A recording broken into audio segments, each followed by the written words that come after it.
Traveling isn't so much fun anymore, and I used to do a lot of it back and forth to Washington, but now it's not much fun. And guess what? I've came to the amazing discovery. Do you know that when I started in politics in 1976, compared that today, I don't know if you believe this or not, but we are a lot less free today than we were in 1976, and we need to reverse that trend.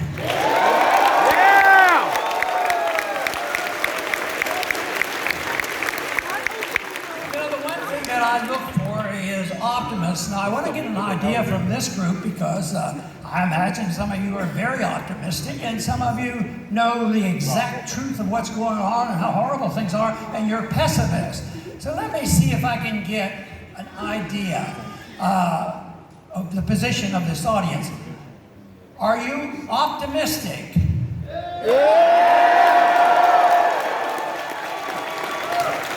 Are you pessimistic? Well, it looks like more optimism. Good, I like that. But we have to prove ourselves. Why in the world are we optimistic? You know, it's a miserable thing that's going on now. You know, I know Tom said you shouldn't ever tell jokes at the beginning, but I never tried it because I never could remember the punchline. I tried it early on to tell jokes, but they didn't do well. So I switched gears. I wanted to have a little bit of entertainment. So instead of telling jokes, I just started telling stories about Washington, D.C., and that was pretty funny too. Everything that goes on there is silly and funny, and it's getting worse, and it's really very serious. So I'll talk about the serious things going on because I think we can't ignore it. I was always pleased with individuals that would come up to me after giving a talk, talking about all the horrible things going on, and they are. And then somebody said, and at the end they'll say, "Boy, what I like is that you're optimistic." Well, I think that is true, but I think admitting the truth and understanding the truth and working to change what's happening is a major step in the direction of doing something about it.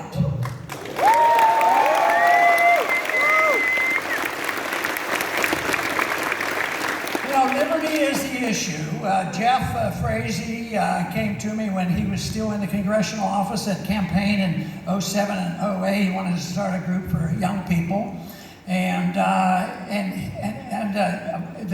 the liberty is not just for young people, but you have to be young at heart, because I'll tell you what, it's a new idea. Liberty, true liberty. You know, well, you say, well, they talked about it 2,000 years ago.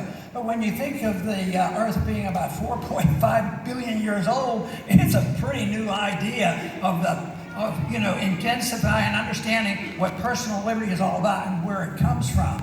You know, it's a matter of what we're doing today when we look at the television and everything happening on COVID, is who's telling the truth. And that's a shame. It used to be that people would tell the truth depending on what side they are. But now, nobody knows what's going on, and they're seeking and searching for truth. And right now, truth has a lot of value.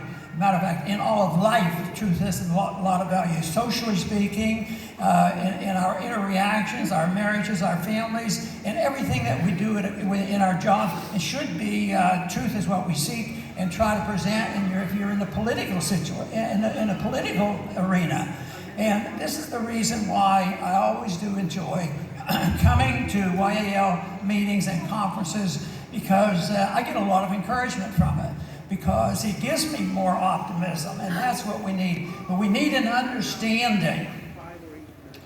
Leonard Read set up the Foundation for Economic Education at, I believe, around the time of the end of the Second World War. And his whole goal was trying to maintain the remnant of people who still understood what freedom was all about and where freedom came from. And he did this, but he also had some specific rules about how to present these issues.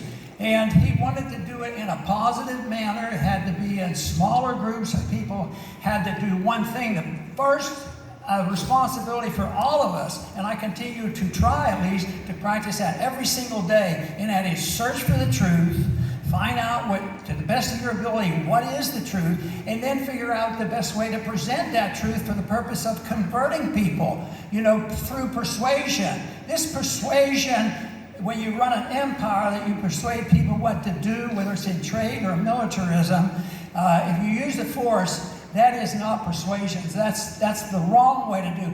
You have to do it by persuading people with ideas. So our responsibility, that's why YAL offers a lot. They talk about politics, but they talk about the principles of liberty and understanding that. And that is not going to come, one thing for sure, and I imagine you agree with this, that will not be taught to you or your kids in the government schools.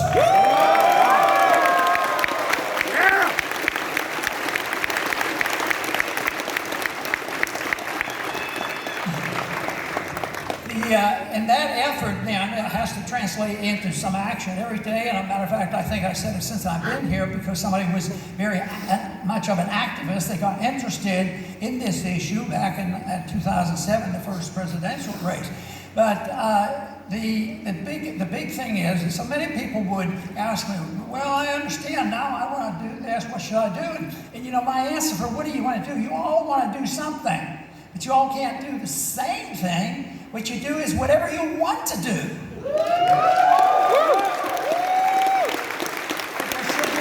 should be a goal. Some people think that the only goal in life is, because they have gotten to know what I've done, is, to get in office. They want to know how to run and race them. Quite frankly, I tell them, that should be your number one goal, is to get into office. I know we're all involved in it, and I was involved for a couple of years, but that is very, very secondary. It's secondary to knowing and understanding and being convinced liberty is the right road, authoritarianism is wrong, and learning how to present that to the masses so that they will endorse it. Yeah.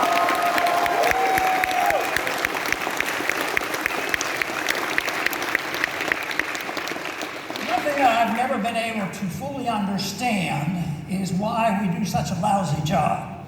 Constitutional conservatives and libertarians, and we talk and have good descriptions of what we should do, and we still haven't changed the world. We still have a lot of work to do.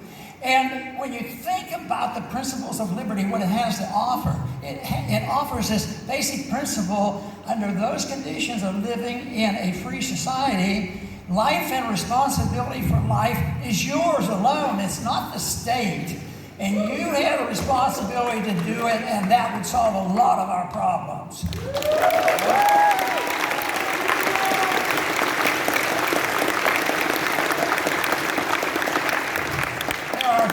Three areas now that I've generally been talking a lot about that I'm facing some major crises.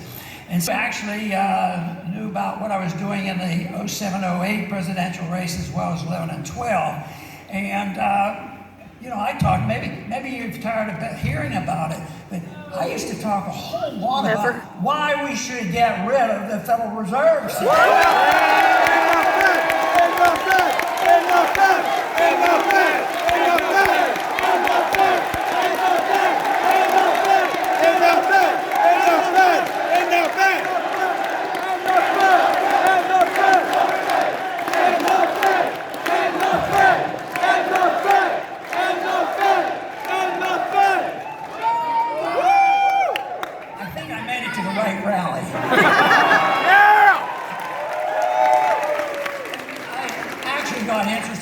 public policy and politics through studying of Austrian economics in the 1960s, and I got fascinated with monetary policy because back then, matter of fact, even when Bretton Woods was first passed in 1971, Henry Hazlitt, a good friend of Leonard Reeves and Mises, he predicted exactly what would happen, that Bretton Woods would not last. It would break down.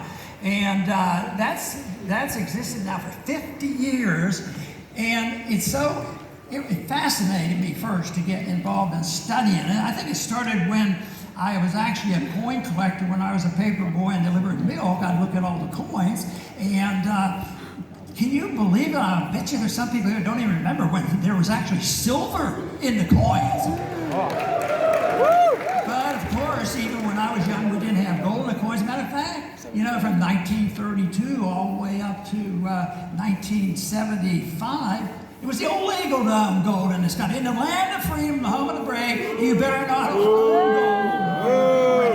Jekyll Island ruined everything. That at least got changed.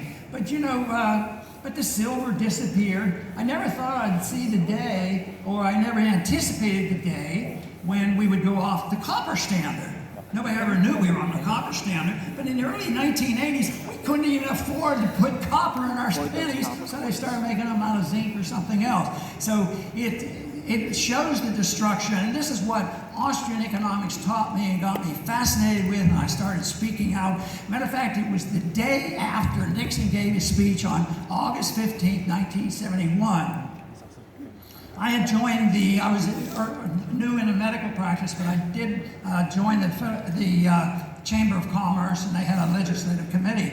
And this was a big event, so I went to the weekly meeting about what was in the news. So you'd think the Chamber of Commerce would be very fascinated with the major event of August 15th, 1971. So I went there, and I was sort of, what was on? Because the national organization of the Chamber of Commerce would send out notes on what is important in economics and how it will affect our business and all. So I was anxious to see, what are they going to say about this? Because I thought it was a horror. So when they read the message from the National Chamber, they said, "Isn't it great? Wasn't that a great speech by Nixon? Waging price controls, tariffs, and closing the gold standard." It was really, really terrible. So my reaction was, I think we're on the wrong track. I think we're on the wrong track. I guess it's very impressive to some of us who've been thinking about it for a long time that it's still patched together, so to speak. But I think it's patched together by deceit and fraud and guns and the wealth that we still have. So it's still there, but it's still vulnerable, still the major economic issue.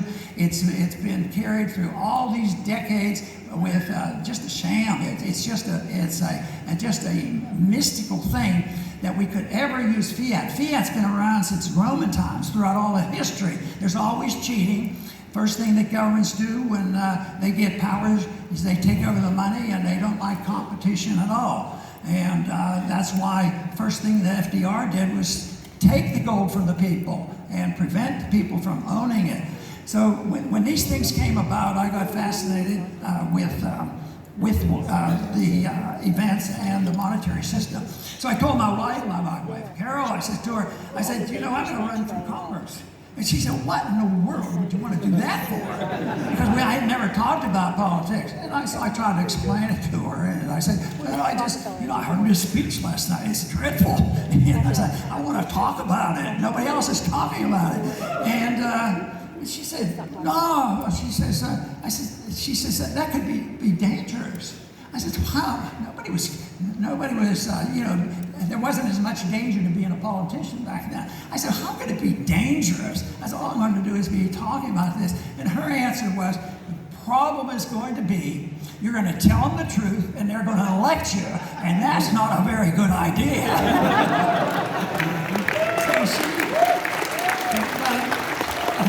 I was pretty cynical because that wasn't the reason I was doing it, and I didn't think it would happen. And she said, no, they're going to respond to you, and that will happen. You know, I would have never answered, oh yeah, I want, of course, to become chairman of the Federal Reserve, and I'm going to be chairman of the banking committee of all this. So I had no interest in that. And I stayed a long time, but I did have some driving ideas and intuitions of what I was there for. And in my mind, I was obligated to learn and study and understand things as best I can. And then, you know, for a year or two, because that's all the longer they'll allow me to do this, for a year or two, I would vote precisely in that manner, and maybe someday I'll read the record. And I thought, well, you know, that wouldn't be too difficult. But it did get pretty obvious because those votes, there was a lot of solitary votes. Nobody else voted me. I said, I guess I'm too early. Nobody else joining. But it's different now, and it is changing. And I think the surprise to me was the fact that there were so many people. And as the years went on, I am so pleased and so shocked and really impressed with all what the young people are doing, and all those people who still are young at heart, still in the fight for liberty. And as long as that fight is there, we will do well.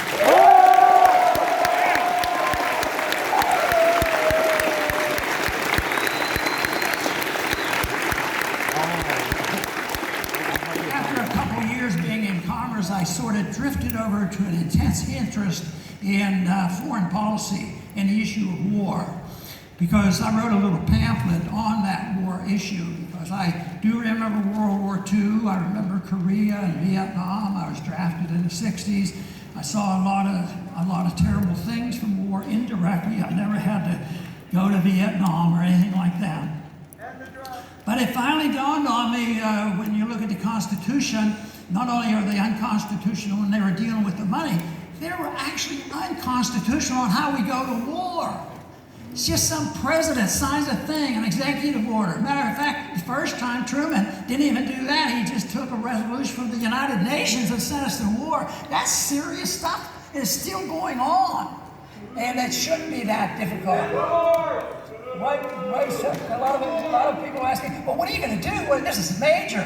I said, well, you got to take it on, whether it's economic, monetary, or foreign policy. You could start by reading the Constitution and the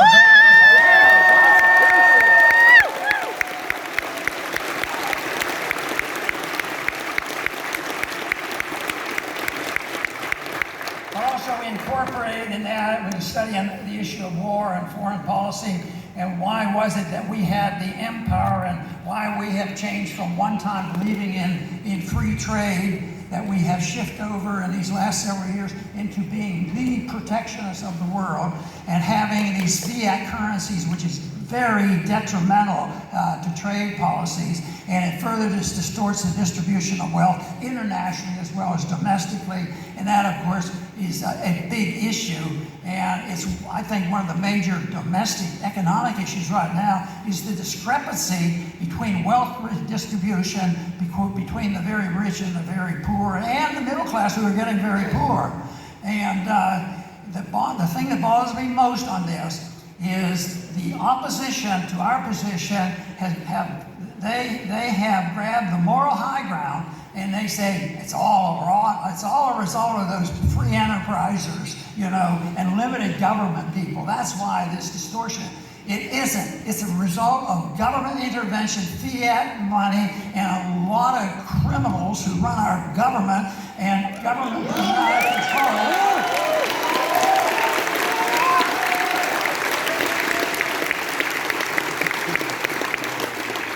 One thing that I tried to do over the years of sorting these things out is develop the moral component of everything. Whether the moral issue of money, that's it's counterfeit, it's stealing. That's what welfare is. It's stealing, and it's immoral. As Bastiat said, you know, most people realize, even today, that it's immoral if you need a car and your neighbor has two and you go and take one. Most people say, well, you know, that's not very nice. We ought to do something about that. But now you don't have to do do that. You don't have to have any guilt of stealing something from somebody. If you need something, you call up your congressman and say, I need something, go steal it from my neighbor. I understand you'll get A's for that, for doing that. So they do this, and they introduced because of the moral issue, and they claim it's right. Now, Bastiat was really great on this. He said, if you can't do it, you can't do something on the redistribution of wealth or control of people, how in the world can you accept the idea that you can send a bunch of politicians, the worst kind of people, generally speaking, we have? Because that's why they go there. That's why it's probably psychologically it's more difficult for a good libertarian to go to Congress, because the opposition, those who use authoritarianism and are willing to bend the rules, they're there and they're in Congress and they're in there. And so the majority of the Democrats, the majority of the Republicans, the majority of all the staff, they're all endorsing this government stuff. And one thing is, it keeps growing. And one of the rules that I applied to the way I voted, I actually had an easy job. My staff said I was the easiest congressman to work for, because they had one job. You know, the congressman can't read all that stuff. I mean, sometimes there are thousands and thousands of pages. And believe me, I would not want to have to read all that stuff. So I explained it to my staff. One way we can sort this out, you know what I believe in. If it's not constitutional of everything we're doing this bill, guess what? That's a no vote. Woo!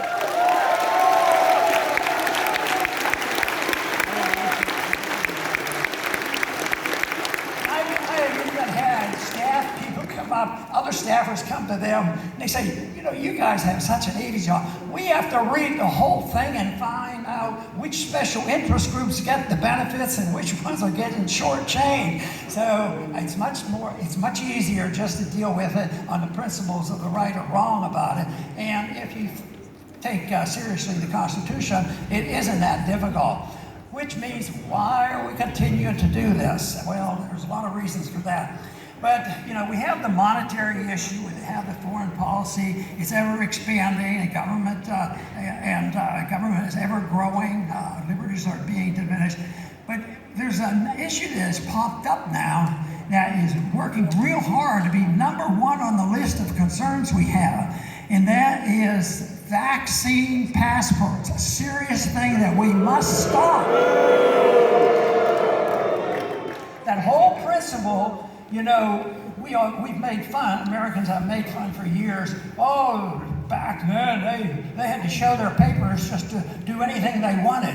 Well, believe me, it looks like there's a lot of people need to show their papers now, domestically as well as internationally. And this is an international movement going on. And it is very sinister. It isn't as quite honest about it. It isn't like, well, this is the position that we have, we're going to make you have a passport and the government will print it out. No, it's something different now. It's a manipulation of the economic system and the Federal Reserve and the collusion of big banks, big business, and government who are willing to come together in a coalition of corporatism that the Fed and others send out the signals and the directives, and the corporations who have already benefited, gotten big because of the benefits from the Federal Reserve, they're the ones who are going to carry out the enforcement of what the passports do. So they write the rules. Okay, we're not going to allow anybody to come into our building. We're not going to hire anybody. We're not going to do this. You know, it's all going on. So that is the invasion of liberty, the acute attack on civil liberties now that cannot be ignored, and at least it's out there. And don't be tempted to make excuses for them. They don't deserve it. Because it'll always be for safety. Government is there to make us safe and secure. Just look at what they're doing in passing and read the description. This is going to make you safe, and this is going to provide your security, your financial security. Guess what? What my personal belief is The government has no responsibility to provide safety and security for any American citizen. Amen. But the government does have a responsibility to make sure that the principles of liberty are enforced, and that includes the Second Amendment. Yeah! Come and take it! And all these things come together. I think I work hard at trying to bring it together with a moral principle, and where does truth come from? This whole idea of cultural Marxism is fascinating, but explains everything, because they believe, and they've said it, and everybody knows it's been around for a long time, and that is that truth does not come in a spiritual way or in a natural way. Truth is decided by the government or, by the political party.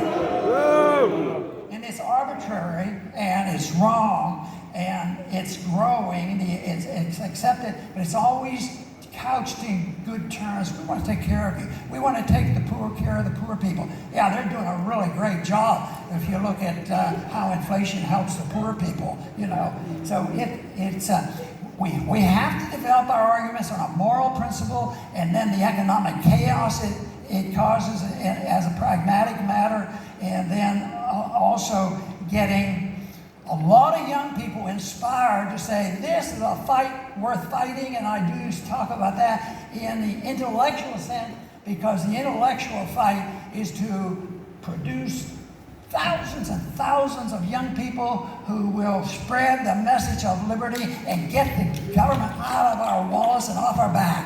Yeah!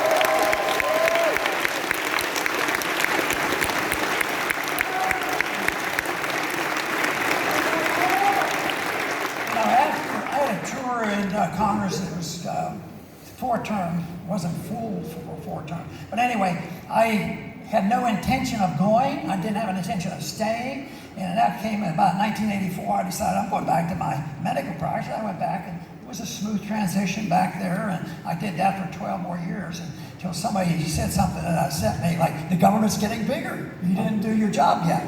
So the one thing is that the one rule, Rule 1 was the idea, if it's not authorized in the Constitution, it's an easy no. But let's say there's tons and tons of regulations and amendments coming up. If it expanded the power of government, it was a no vote. But if it had something where it had a little token positive thing that would help, I wasn't tempted to vote for it. That's what they do all the time. 2, 3, 4% of a bill. I'd say, well, I can sort that. So vote for the 95% that's bad. So no, if the bill itself, reduced, the authoritarianism of the government, I would vote for the bill. But you know what? It's not going to solve our problems. That's not the way the problems will be solved, but I still went through the ritual. I did it, made my points, and tried to spread the message of why voting on principle was important. Because if you don't do that, people are going to continue to do the same thing over and over again. And I think that more and more people are beginning to think that, because things are getting so bad. And back to the optimism and pessimism. I'll tell you one reason why, if you still have lingering, of course I have lingering pessimism too at times. The pessimism, how can you turn pessimism into a positive thing? Because every day on the Ron Paul Liberty Report, Daniel and I report all the crazy stuff going on, and especially the hypocrisy and the terrible things. So I said, well, this is so bad, it's good. People aren't going to accept it. This is over the top, even though they're accepting things I never thought they would accept. But so much is going on. But we have to be there. We have to explain it. It is not an accident. It's not caused by freedom.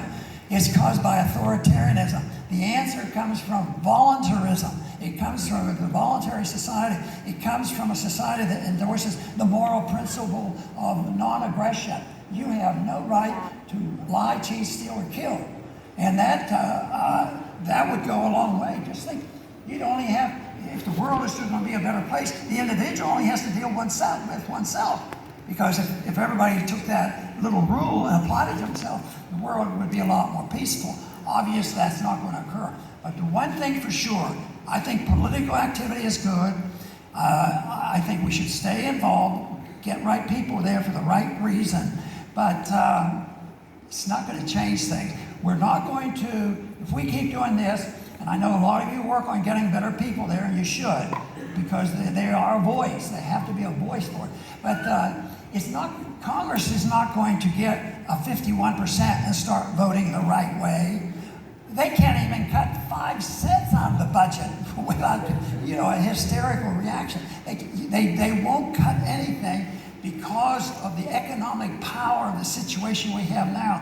Because, in 2019, in September, the Fed was careless and they weren't paying much attention. And the overnight rates, which they fix all the time, 1-2%. So if you have an overnight rate, that's free money for the banks. Well, all of a sudden, there was a shortage of money. There was a cash shortage, a credit shortage. And interest rates went up to 10%, just in hours. And that was a hint of what the free market was doing. They quickly, the Fed came to the rescue. We'll print whatever you need. So they have embarked on this. So since then, they have been, buying $80 billion worth of Treasury bills and $40 billion worth of mortgage-backed securities, and that's on top of all that other stuff on the QEs. And they just announced this week they're going to do another $300 billion. You know what? Your instincts are right if you say it can't work, it's going to end, and we're seeing the signs, it's going to end badly. So our time is short. Feel an urgency to continue this effort to spread this message, and because the message, ideas are important. An idea whose time has come cannot be stopped by all the armies. The Chinese can't stop it by tinkering with viruses and stuff. It's the only can be stopped, with a better idea. And this organization has a better idea and working hard. And someday I hope there's not.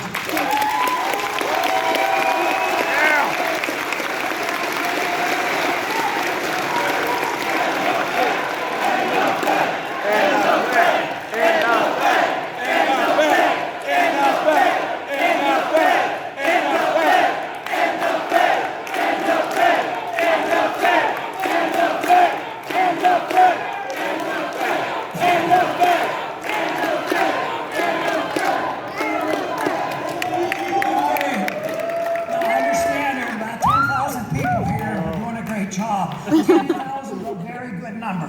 You need leadership, and that is the most important, and then the majority has to come along. But we need the 10,000 in organizations like this, but we need 10,000 organizations. And then the attitude of people has to be changed. The government we have is a reflection of the attitude of the people. And that is an intellectual argument. It isn't something that you can get by having better lobbying efforts. But the cause of liberty has been around for a long time. It was, it did pretty well for a while under our Constitution, but it really needs a shot in an arm. And I'm not talking about a vaccine. Yeah!